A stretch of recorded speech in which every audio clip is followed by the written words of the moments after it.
উত্তরা দক্ষিণ metro rail station থেকে মিরপুর ১২ নম্বর ডিওচেস মোড় পর্যন্ত রাস্তাটি মেরামত শেষে উদ্বোধন করেছে উত্তর সিটি কর্পোরেশন। এর আগে মেট্রো রেল উদ্বোধনের জন্য ওয়ান ওয়ে রাস্তা করেছিল সেনাবাহিনী। এরপর থেকে রাস্তাটির জনপ্রিয় হয়ে উঠেছে মিরপুরবাসীর কাছে, কিন্তু দীর্ঘদিন ধরে মেরামত না করায় রাস্তায় বড় বড় গর্ত তৈরি হয়ে যান চলাচল বাধাগ্রস্ত হচ্ছিল। তবে স্বল্প সময়ের মধ্যে যাতায়াত দুর্ভোগ কমাতে উত্তর সিটি কর্পোরেশন রাস্তাটি পুনর্নির্মাণ করে দেয়।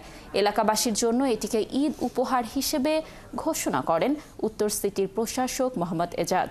রাস্তার দুই পাশে সবুজায়নেরও ব্যবস্থা করা হয়েছে। উত্তরা থেকে ১২ নম্বর পর্যন্ত যেতে যে মানুষের দুর্ভোগ, এটা নিয়ে অনেক কথা হয়েছে ফেসবুকে, প্রচুর। সুতরাং এটাকে আমরা প্রথম প্রায়োরিটি দিয়েছি।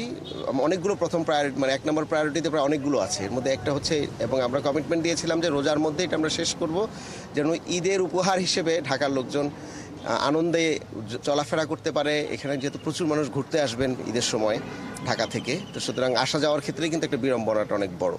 তো সেক্ষেত্রে যেন মানুষ আনন্দ এবং নির্বিঘ্নে যেন ঘুরতে আসেন, সেটা মাথায় রেখে আমরা এটাকে আসলে আজকে উদ্বোধন করলাম, সংস্কার করলাম।